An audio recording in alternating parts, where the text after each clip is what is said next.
Break के बाद आप सभी का स्वागत है। अब बात करेंगे इस बुलेटिन में सैलाब की दहाड़ के बारे में। दिल्ली में फिर से बाढ़ का खतरा मंडराने लगा है। खतरे के निशान के पार यमुना का जल स्तर पहुंचा है। ओल्ड यमुना ब्रिज पर ट्रैफिक रोक दिया गया है। हथनीकुंड बैराज से छोड़ा गया 2.5 लाख क्यूसेक पानी आज शाम बंद हो जाएगा। लोहा का पुल भी। और दिल्ली में यमुना का जलस्तर बढ़ने के बाद यह फैसला लिया गया है। दिल्ली में यमुना नदी का जलस्तर बढ़ा हुआ है और यमुना नदी के बढ़ते हुए जलस्तर को देखते हुए यह फैसला लिया गया कि दिल्ली में यमुना नदी पर बने हुए लोहे पुल को भी बंद किया जाएगा। लोहा पुल जो है बंद किया जाएगा क्योंकि यमुना का जो जलस्तर बढ़ा हुआ है उसकी वजह से कोई बड़ा हादसा ना हो, तो उसे ध्यान में रखते हुए एहतियात के तौर पर लोहा पुल को बंद किया जाएगा। लगातार स्थानीय प्रशासन जो है वो नज़र बनाए हुए है। जो स्थितियां हैं उन स्थितियों पर स्थानीय प्रशासन के द्वारा नज़र जो है बनाई गई है। ये बड़ी खबर है जो सामने आ रही है। ओल्ड यमुना ब्रिज पर ट्रैफिक रोका गया है। ये बड़ी खबर निकलकर सामने आई है। हथनीकुंड बैराज से 2.5 लाख क्यूसेक पानी छोड़ा गया है। तो बड़ी खबर है। दिल्ली में फिर से बाढ़ का खतरा मंडराने लगा। तो बड़ी खबर है जो निकलकर सामने आ रही है। दिल्ली में एक बार फिर से बाढ़ का खतरा जो है वो मंडराने लगा है। खतरे के निशान के पार यमुना नदी है। ओल्ड यमुना ब्रिज पर ट्रैफिक रोका गया है। तो बड़ी खबर है जो निकलकर सामने आ रही है। हथनीकुंड बैराज से 2.5 लाख क्यूसेक पानी जो है वो छोड़ा गया है। ये बड़ी खबर निकलकर जो सामने आई है। दिल्ली में यमुना का जलस्तर लगातार जो है वो बढ़ता ही चला जा रहा है और यमुना के बढ़ते जलस्तर की वजह से स्थानीय प्रशासन जो है लगातार चिंतित नजर आ रहा है। हालातों पर लगातार नज़र बनाए हुए है स्थानीय प्रशासन। और इसी कड़ी में लोगों को किनारे से दूर रहने की सलाह भी दी गई है। लोगों से अपील की गई है कि लोग जो है वो किनारों से दूर चले जाएं। तो खतरे के निशान के पार यमुना नदी पहुंची है। ये बड़ी खबर है जो निकलकर सामने आई है। ओल्ड यमुना ब्रिज पर ट्रैफिक रोक दिया गया है। तो ओल्ड यमुना ब्रिज पर ट्रैफिक रोके जाने की अपडेट जो है वो भी निकलकर सामने आई है। हथनीकुंड बैराज से 2.5 लाख क्यूसेक पानी छोड़ा गया है और ये 2.5 लाख क्यूसेक पानी जो है वो दिल्ली में पहुंचेगा, जिससे यमुना का जल स्तर और भी ज़्यादा बढ़ सकता है। ये बड़ी खबर निकलकर सामने आ रही है। तो यमुना का जलस्तर जो है वो आने वाले दिनों में और भी ज़्यादा बढ़ सकता है। तो दिल्ली में फिर से बाढ़ का खतरा मंडराने लगा है। ये बड़ी खबर है जो सामने आ रही है। वहीं अगर दिल्ली के लोहा पुल को लेकर बात करें तो वहां पर भी लगातार जो है स्थितियां विपरीत नजर आ रही है। लोहा पुल को आज बंद कर दिया जाएगा। लोहा पुल से हमारे सहयोगी आदित्य बधावन की खास रिपोर्ट देखिए आप। अभी हम दिल्ली के यमुना के लोहा पुल पे खड़े हैं और हम देख सकते हैं कि मूसलाधार बारिश जो हुई है दिल्ली एनसीआर में कल, उसकी वजह से यहाँ पूरा बाढ़ का जो खतरा है दिल्ली एनसीआर के लिए बना हुआ है। और हथनीकुंड बैराज से कम 3 लाख क्यूसेक पानी कल छोड़ा गया है, जो अभी दिल्ली के लिए खतरे की घंटी बजा चुका है कि पूरा बाढ़ का खतरा दिल्ली एनसीआर में यहाँ बना हुआ है। अगर मैं अपने वीडियो जर्नलिस्ट अंकुश से कहूँ वो सीधा जूम करके दिखाएं, वो जो मीटर है खतरे का निशान है 205.80 पे बह रहा है, जो कि खतरे मार्च को पूरी तरीके से यहाँ ब्रीच कर चुका है। यमुना का जलस्तर इस समय अभी हम लोहा पुल जहाँ पर खड़े हैं, ये सीधी जो रोड जा रही है ये सीधा गांधीनगर को रोड जा रही है। और अभी सामान्य फिलहाल ट्रैफिक जो है यहाँ ट्रैफिक की जो है सामान्य स्थिति है। अभी ट्रैफिक जाया जा रहा है, यहाँ से जो नॉर्मल ट्रैफिक है निकल रहा है। लेकिन आज शाम को 5 बजे के बाद जो है इसको बंद करा जाएगा लोहा पुल। तो हम मान सकते हैं ऐसी डाइवर्जन ट्रैफिक डाइवर्जन होने की पूरी संभावना है। अभी कुछ देर पहले हमने ड्रोन से भी मॉनिटरिंग के लिए देखा कि किस तरीके से ड्रोन से नज़र रखी जा रही है, कितना जल स्तर बढ़ रहा है। और उस हिसाब से सिविक अथॉरिटीज पूरा मुस्तैद है, पूरा अपना जॉइंट पॉइंट ऑफ प्लान के साथ कि किस तरीके से स्थिति को निपटना है अगर स्थिति खराब होती है। यहाँ पर जो लोग हैं, अगर हम अपने दर्शकों को बता दें कि जो लोग हैं जो लो लाइंग एरियाज के इलाकों में रह रहे हैं आसपास लोहा पुल के, वो सारे जो हैं उनको टेम्पररी जो है शेल्टर्स में शिफ्ट करा जा रहा है, क्योंकि बाढ़ का पूरा खतरा है इस समय। और जो उनको सिविक अथॉरिटीज पूरे एक्शन ले रही हैं कि किस तरीके से जो है उनको जो है सेफ लोकेशंस पे पहुंचाया जाए, क्योंकि यह जो है कंटिन्यूसली हम देख रहे हैं लगातार हथनीकुंड बैराज से जो है पानी छोड़ा जा रहा है और वो सारा दिल्ली में आ रहा है और इसी की वजह से बाढ़ की पूरी स्थिति यहाँ उत्पन्न हो रही है। तो कहीं ना कहीं जो है सिविक अथॉरिटीज पूरी मुस्तैदी से यहाँ नज़र बनाए बैठे हैं कि किस तरीके से अगर कोई बाढ़ फ्लड इमरजेंसी होती है दिल्ली में तो कैसे उन लोगों को राहत कार्य जो है इमीडिएटली जो है उनको शेल्टर होम्स में पहुंचाया जाए। स्थिति देखने वाली है। कंटिन्यूअसली मॉनिटरिंग पे है यमुना नदी की, क्या जल स्तर का क्या कंडीशन यहाँ बढ़ रही है। हर साल हम देखते हैं कि जुलाई, अगस्त, सितंबर में जब भारी जो है मूसलाधार बारिश होती है दिल्ली एनसीआर में, उस समय जो है पूरा दिल्ली में जो है फ्लडिंग की सिचुएशन जो है, बाढ़ का संकट जरूर से होता है। और हर साल ये स्थिति उत्पन्न होती है क्योंकि हथनीकुंड बैराज से अधिकतम जो है पानी छोड़ा जाता है, क्योंकि वहाँ पानी इकट्ठा हो जाता है तो वहाँ हथनीकुंड बैराज से, और ये सारा पानी दिल्ली एनसीआर में, दिल्ली की जो यमुना जो दिल्ली में यमुना बहती है वहाँ पर आता है। तो अब देखने वाली बात है कि क्या सरकारें इसको लेकर कदम उठाएंगी, अगर, क्योंकि आज डीएम ने ऑलरेडी ऑर्डर कर दिया हर हालत में जो है लोहा पुल को 5 बजे के बाद बंद करा जाएगा। तो स्थिति बहुत ज़्यादा अभी देखने वाली है। लोगों के लिए अलग अलग टेम्पररी मेकशिफ्ट शेल्टर्स बनाए जा रहे हैं ताकि उनको ज़्यादा से ज़्यादा सुविधा मिल सके और किसी को भी दिक्कत ना हो। इधर आदित्य वधावन, इंडिया न्यूज़ के लिए वीडियो जर्नलिस्ट अंकुश। इस बीच गुरुग्राम से बड़ी खबर है, जहां गुरुग्राम में क्लासेस ऑनलाइन चलेंगी। ये फैसला लिया गया है। गुरुग्राम के कई इलाकों में भारी जल जमाव की स्थिति बनी हुई है। प्रशासन ने लोगों को एडवाइजरी जारी की है। कंपनियों, दफ्तरों में भी घर से काम करने के लिए सलाह दी गई है और स्कूलों के लिए ऑनलाइन क्लास की एडवाइजरी जारी की गई है। ये बड़ी खबर है जो सामने आ रही है। स्कूलों के लिए ऑनलाइन क्लास की एडवाइजरी जारी की गई है। ये बड़ी खबर है। गुरुग्राम में आज ऑनलाइन क्लास चलेंगे। इसी विषय पर आधारित हमारे सहयोगी गुलशन ग्रोवर की खास रिपोर्ट देखिए आप। साइबर सिटी गुरुग्राम में कल हुई भारी बारिश के बाद अभी भी सड़कों पर पानी भरा हुआ है। हालांकि कुछ ऐसे भी इलाके हैं जहां से पानी जो है वो पंपों के माध्यम से निकाल दिया गया है। इस समय मैं गुरुग्राम के सेक्टर 65 में मौजूद हूं, जहां आप देख सकते हैं इस समय जो गुड़गांव की सड़कों पर किस कदर जो पानी है वो अभी भी दिखाई दे रहा है। हालांकि यहाँ पर कल की जो स्थिति थी वो इससे भी बदतर स्थिति थी। यहाँ पर 3 से 4 फीट पानी जो है वो कल भर गया था, लेकिन फिलहाल पानी आपको इस सड़क पर ज़रूर कम नज़र आ रहा होगा, लेकिन अभी भी लोगों को इस पानी से दो चार होना पड़ रहा है। इन्हीं सड़कों से होकर निकलना पड़ रहा है क्योंकि कल 100 mm की बारिश गुरुग्राम में हुई थी और इसको लेकर गुड़गांव के डिप्टी कमिश्नर अजय कुमार, गुरुग्राम के पुलिस कमिश्नर विकास अरोड़ा भी खुद सड़कों पर नजर आए क्योंकि ट्रैफिक व्यवस्था भी चरमरा गई थी। नेशनल हाईवे 48 पूरा जाम हो गया था और ऐसे में आज भी मौसम विभाग के अनुसार गुड़गांव में भारी बारिश की संभावना है। इसके लिए गुड़गांव के डिप्टी कमिश्नर ने कल ही मौका मुआयना किया था और मौका मुआयना के बाद स्थिति का बेहतर जायजा लिया था कि जहां जहां भी पानी का जल भराव होता है वहां पंपों के माध्यम से पानी निकाला जाए, लेकिन इस जगह जो है अभी भी पानी लगातार भरा हुआ है। गुड़गांव का ये सेक्टर 65 का इलाका है जो कि आप देख सकते हैं तस्वीरों में। तमाम जो गाड़ियां हैं सड़कों से होते हुए नज़र आ रही है। लोग जो हैं यहाँ पर अपनी गाड़ियों से जो है वो जाते हुए नज़र आ रहे हैं। हालांकि यहाँ पर कल कई गाड़ियाँ भी जाम में फंसती हुई दिखाई दी। फिलहाल जिस तरह से आज मौसम विभाग का ऑरेंज अलर्ट जारी है, लोग हमारे साथ हैं। किस तरीके की तस्वीरें आप गुड़गांव में देख रहे हैं पानी की? बहुत परेशानी होती है, पानी के द्वारा निकलने में दिक्कत होती है, गाड़ियां खराब होती हैं, बहुत परेशानी होती है। बच्चों को स्कूल जाने में दिक्कत हो रही है।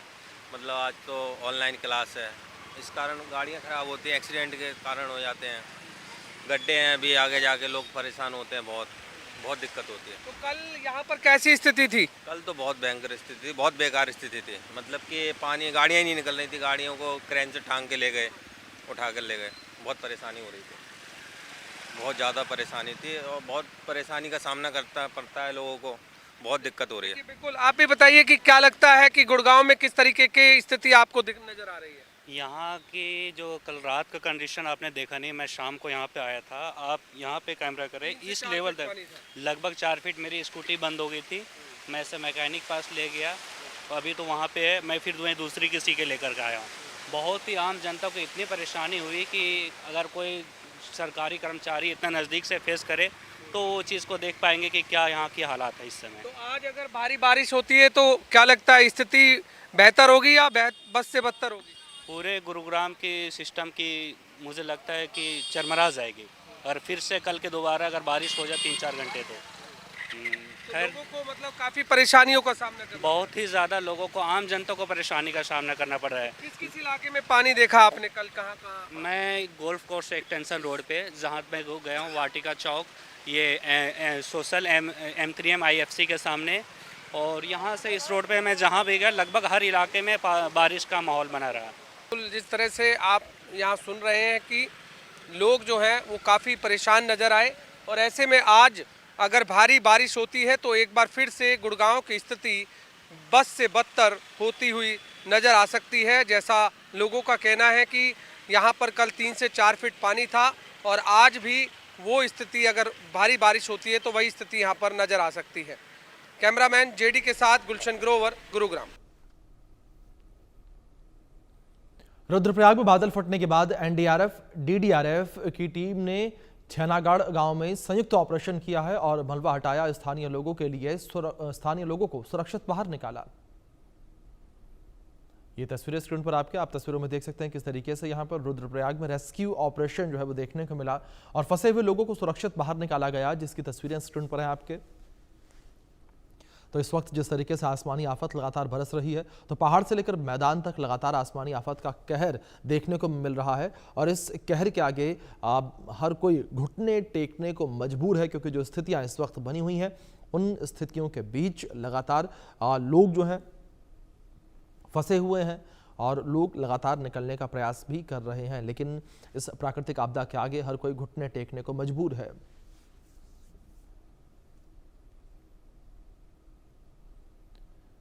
छत्तीसगढ़ के सुकमा में जवान देवदूत बने, तो वहीं भारतीय वायुसेना के एक MI-17 V5 हेलीकॉप्टर ने सबरी नदी में तेज बहाव वाले पानी से एक नागरिक को सुरक्षित बाहर निकाला, जिसकी तस्वीरें निकलकर सामने आई हैं।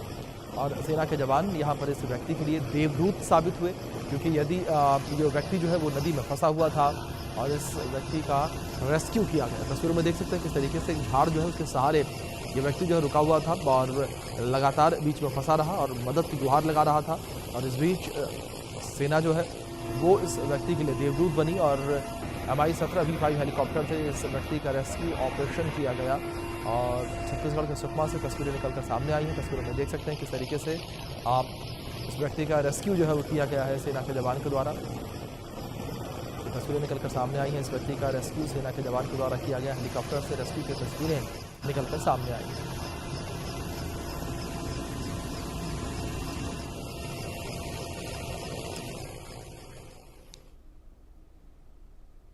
फरीदाबाद में रात के समय हुई बरसात के बाद बल्लभगढ़ के नेशनल हाईवे के एग्जिट पॉइंट पर जलभराव हो गया, जिससे लोगों को सुबह के वक्त आवाजाही में परेशानी का सामना करना पड़ा। NHAI और FMDA की तरफ से पानी की निकासी के लिए मोटर पंप लगाए गए हैं और FMDA के अधिकारियों का कहना है कि 2 घंटे में पानी की निकासी हो जाएगी। मौसम विभाग की तरफ से एक बार फिर से जो है पंजाब, हिमाचल में जो है अलर्ट जारी किया है। आपको बता दें कि 3 सितंबर तक पहाड़ी इलाकों में और मैदानी इलाकों में मौसम विभाग की तरफ से जो है अलर्ट जारी किया गया है। आपको बता दें कि इस समय हम पठानकोट में मौजूद है और आपको बता दें कि सुबह से ही जो है बारिश जो है पूरे पठानकोट शहर में हो रही है और वही लोगों को डर सता रहा है कि कहीं फिर से एक बार जो है बाढ़ की स्थिति ना पैदा हो जाए, क्योंकि मौसम विभाग की तरफ से 3 तारीख तक जो है हैवी बारिश का जो है अलर्ट जारी किया गया है। आपको बता दें कि इसी के चलते प्रशासन की तरफ से जो है स्कूल और कॉलेज को भी 3 सितंबर तक जो है बंद करने के आदेश जारी किए गए हैं। लगातार बारिश के चलते मैदानी इलाकों में जो है काफ़ी नादियाँ नदी जो उफान में है, जिसके कारण लोगों को भी काफ़ी नुकसान पहुंच रहा है। अगर बात करें प्रशासन की, तो प्रशासन की तरफ से लगातार जो बाढ़ प्रभावित लोगों हैं उनको जो है राशन की सामग्री भेजी जा रही है। आवारा पशुओं के लिए भी जो है चारा जो है प्रशासन की तरफ से भेजा जा रहा है। आपको बता दें कि रावी दरिया में आए उफान के कारण जो है पठानकोट के कई जिले जो थे प्रभावित हुए थे। बात करें जिला पठानकोट की, तो पठानकोट में तकरीबन 80 के करीब जो गांव थे जिनको बाढ़ के कारण प्रभावित होना पड़ा था और 6 लोग जो है अभी तक अपनी जान गंवा चुके हैं। तो इंडिया न्यूज़ के लिए वरुण कुमार, पठानकोट। अंबाला में भी कल रात से ही बारिश हो रही है। कई जगहों पर जलभराव की स्थिति पैदा हो गई है, तो वहीं प्रशासन की तरफ से कई इंतजाम किए गए हैं। इसी का जायजा हमारे सहयोगी संजीव आनंद ने लिया। रिपोर्ट में देखिए आप।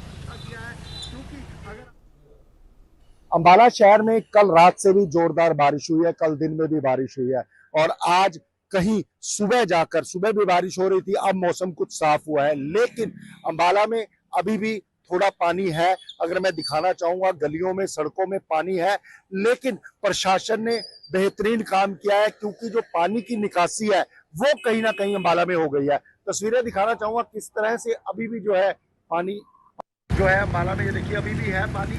ये देखिए सेक्टरों में, ये सेक्टर 8 है और यहाँ पर अभी भी पानी है और पानी की निकासी अभी नहीं हुई है। लेकिन जो कहा जाए, कल बहुत ज़्यादा पानी था, कई कॉलोनियों में पानी था, सब जगह से पानी जो है वो निकल गया है।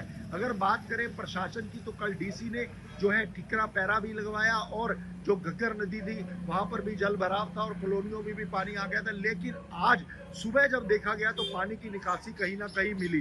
तो कहीं ना कहीं प्रशासन ने जो है काम किया है, बेहतरीन काम भी किया है। और अगर दिक्कतों का सामना है, क्योंकि कल बहुत पानी आया था, कल कॉलोनियाँ भर गई थी, लोगों के घरों में भी पानी था, जिसके कारण लोगों को दिक्कतों का सामना करना पड़ रहा था। लेकिन आज सुबह से ही जो कल काम हुआ है, जो मोटरें लगाई गई है, कहीं ना कहीं प्रशासन ने काम अच्छा किया है। क्योंकि अगर आप आलोचक हैं तो प्रशंसक भी बने। कल जो पानी था आज उतना पानी नहीं है, गलियों से पानी निकला है, लेकिन अभी भी सेक्टर 8 में इसी तरह पानी जो है भरा हुआ है। ये सेक्टर 8 की एंट्रेंस है। अभी क्रेन भी यहाँ से निकली थी, क्रेन ने भी काम किया है, नाले को भी साफ किया गया है। कल काम हुआ है, लेकिन कहीं ना कहीं दिक्कतों का सामना करना पड़ा है। क्या नाम है भैया? शुभ नाम? अभिसार जी, क्या लगता है कल जो है बहुत ज्यादा पानी आया था, आज कहीं ना कहीं पानी की निकासी हुई है, क्या कहना चाहेंगे? कल जिस हिसाब से पानी था उस हिसाब से मुश्किल लग रहा था, लेकिन निकासी तो हुई है। इसी वजह से आज कम से कम चलने लायक हो गए। कल तो ऐसा था कि यहाँ पे चलने के लिए हालात नहीं थे। अंबाला की ऐसी हालत क्यों होती है? ये हर साल है जी, कितने सालों से हो रहा है, हर साल ऐसे ही है। कहीं ना कहीं कभी निकासी नहीं थी, अब थोड़ा बहुत फर्क लग रहा है, निकासी है। जैसे पिछले सालों में तो ऐसा था निकासी बिल्कुल भी नहीं थी, इस साल थोड़ा लग रहा है कि अब निकासी है। अब सर भाई एक चीज़ और बताना चाहिए, जैसे कल इतना पानी आया था और अभी भी आगे अलर्ट किया हुआ है, उसमें प्रशासन का क्या योगदान रहा है? कल प्रशासन का यही योगदान रहा है कि पानी की निकासी कहीं ना कहीं चलती रही है, इसी वजह से बचाव है। नहीं तो हालात तो ऐसे लग रहे थे कि अंबाला डूबेगा। तो कहीं ना कहीं लोगों का भी यही मानना है प्रशासन ने कल काम है, क्योंकि अगर यही निकासी की पहले व्यवस्था की जाती तो अंबाला नहीं डूबता। कल अंबाला में बहुत पानी था, प्रशासन ने काम किया, उसका फायदा मिला, अंबाला साफ हुआ, अंबाला से पानी निकला, लोग जो है राहत की सांस ले रही है। लेकिन अभी जो है आकाश में अगर दिखाना चाहूंगा, हल्के हल्के बादल हैं, तो कहीं ना कहीं दिक्कतों का सामना अभी भी है। अगर बारिश नहीं आती तो यहाँ पर व्यवस्था ठीक रहेगी। इंडिया न्यूज हरियाणा से संजीव आनंद, अंबाला से। राजस्थान में मानसून सीजन लगातार जारी है। कई इलाकों में बारिश अब मुसीबत बनने लगी है। राजधानी जयपुर की बात की जाए तो यहां पर कई इलाके ऐसे हैं जो बारिश की वजह से मुख्य सड़कों से कट चुके हैं। यार, इसकी स्थिति का जायजा हमारे सहयोगी मोहम्मद रजा उल्लाह ने लिया। रिपोर्ट में देखिए। राजधानी जयपुर के मानबाग चौराहे पर इस वक्त हम मौजूद हैं और आप तस्वीरें देख सकते हैं किस तरीके से जो बारिश का कहर है वो यहाँ पर जो बरपा हुआ नजर आ रहा है। तस्वीरों में देखा जा सकता है किस तरीके से जो तमाम पानी है वो यहाँ पर लगातार सड़कों पर बह रहा है। लापरवाही का जो खामियाजा है वो आम जनता को भुगतना पड़ रहा है। आइए हम यहाँ पर लोगों से बात करते हैं कि वो इस तमाम चीजों को लेकर क्या कहते हैं। मतलब जानना चाहेंगे किस तरह की परेशानी आपको हो रही है? परेशानी आपको आज दिख रहा है कि जब इंद्रदेव मेहरबान है और ये बात कर रहे हैं हवा महल विधानसभा के जो वर्तमान विधायक है बाल मुकुंदाचार्य जी महाराज, आज वो अपनी डिफेंडर में और इनोवा में आराम से घूम रहे हैं। उनको ये पता नहीं है कि आज जनता को कितना परेशानी का सामना करना पड़ रहा है। जनता परेशान हो रही है। जिनके मकान आप देख सकते हैं आपके कैमरे में, जिनके मकान सड़क के उस पार है वो आज अपने जरूरत की सामान लेने के लिए जा नहीं पा रहे। आज नाले का गंदा पानी लोगों के छींटे पड़ रहे हैं, चाहे वो मंदिर जा रहा हो, चाहे वो मस्जिद जा रहा हो, चाहे वो गुरुद्वारा जा रहा हो। आज वो सनातनी बन के सनातन का चोला पहन के जो आलमरी बन करते हैं, कहाँ है बाल मुकुंदाचार्य जी? मैं पूछ रहा हूँ, क्यों है ये हालत? आप क्या कहेंगे जिस तरीके से ये नजारा आपको नजर आ रहा है, ऐसा क्या कहना चाहेंगे आप? नजारा देखने के लिए सरकार को और हमारे विधायक को ताकि जनता को परेशानी ना हो। और इसके आगे हम कुछ नहीं कह सकते। बाकी ये तो सरकार देख ही रही है अपनी आंखों से। क्या कुछ सरकार से आप मांग करेंगे, क्या कोई डिमांड रहेगी? मैं सरकार से नहीं, हवा महल के जो वर्तमान विधायक है स्वामी बाल मुकुंदाचार्य महाराज, उनसे निवेदन कर रहा हूँ, उनसे कह रहा हूँ महाराज जरा अपनी आंखें खोलिए, सत्ता के नशे में से होश में आइए। तो बिल्कुल आप तस्वीरों में देख सकते हैं जिस तरीके से लापरवाही का खामियाजा है वो साफ तौर पर आम जनता को भुगतना पड़ रहा है। जिस तरीके से आप देख सकते हैं बारिश का जो कहर है वो लगातार जारी है। इलाके के लोगों को खासा परेशानी का जो सामना है वो करना पड़ रहा है।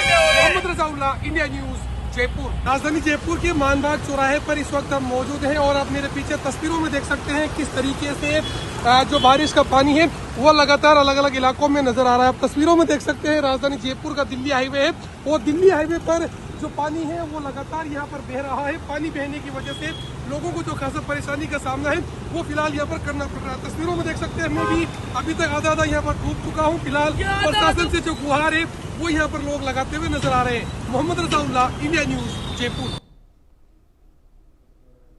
दूसरी ओर जयपुर के आमर में लगातार बारिश का दौर जारी है। क्षेत्र में हो रही बारिश से ग्रामीणों का जनजीवन प्रभावित है। बीते 2 दिनों से लगातार हो रही बारिश से निचले इलाकों में जलभराव की स्थिति है। ग्रामीणों के घरों और खेतों में पानी भर गया है। हालात ये बन गए हैं कि बड़ान बाग में भी लोग अपने घरों में कैद होने को मजबूर हो गए हैं। आप हमारे सहयोगी मुकेश की खास रिपोर्ट देखिए।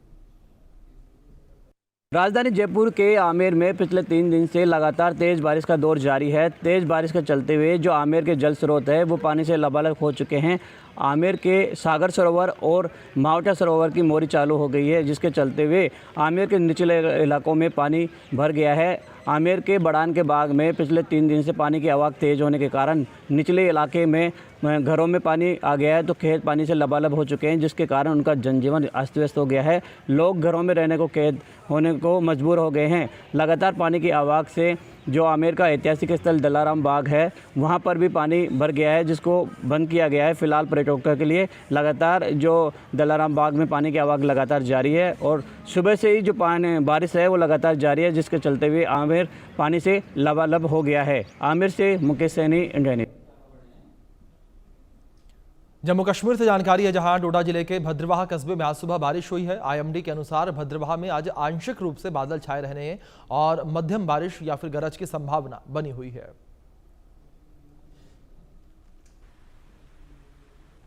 तो लगातार बारिश की स्थिति जम्मू कश्मीर में बनी हुई है और बारिश की स्थिति के बीच जो स्थितियां जम्मू कश्मीर में हो विपरीत स्थिति बनी नजर आ रही है। मौसम विभाग ने भी लोगों के लिए अलर्ट जारी किया है। लोगों से सतर्क रहने की, सावधान रहने की अपील मौसम विभाग के द्वारा की गई है, क्योंकि जिस तरीके से जम्मू कश्मीर में हालात बने हुए हैं बाढ़ बारिश की वजह से, तो ऐसे में लगातार मौसम विभाग ने लोगों से सावधानी बरतने की अपील की है और लोगों से लगातार ये कहा जा रहा है कि लोग सुरक्षित स्थानों पर रहें।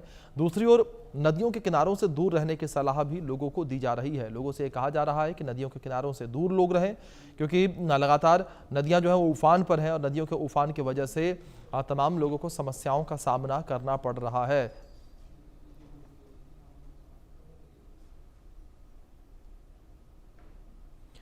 जम्मू के कटरा में लगातार बारिश के कारण भूस्खलन के बाद श्री माता वैष्णो देवी यात्रा लगातार 6ठे दिन स्थगित रही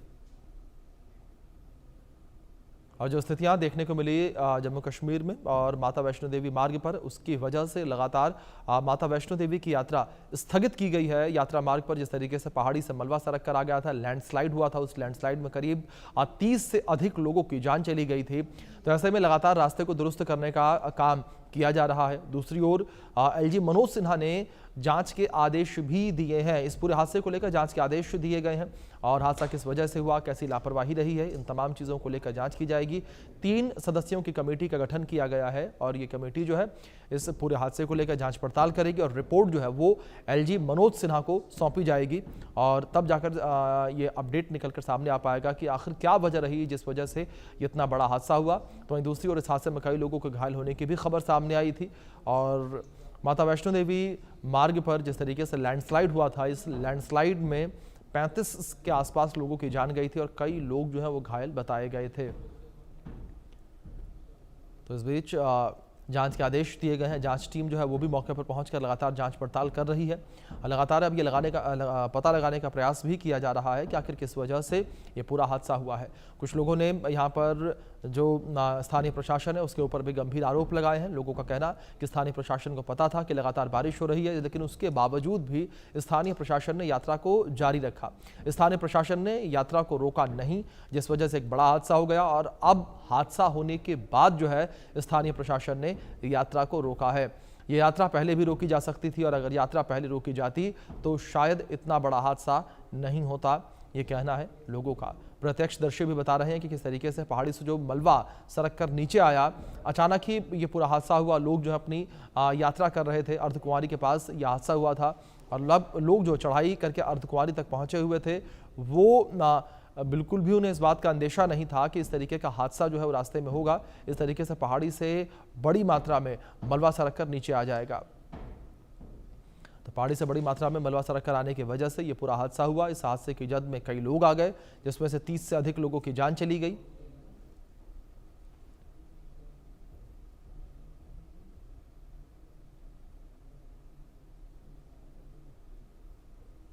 फिलहाल इस बुलेटिन में इतना ही। बने रहें इंडिया न्यूज़ के साथ।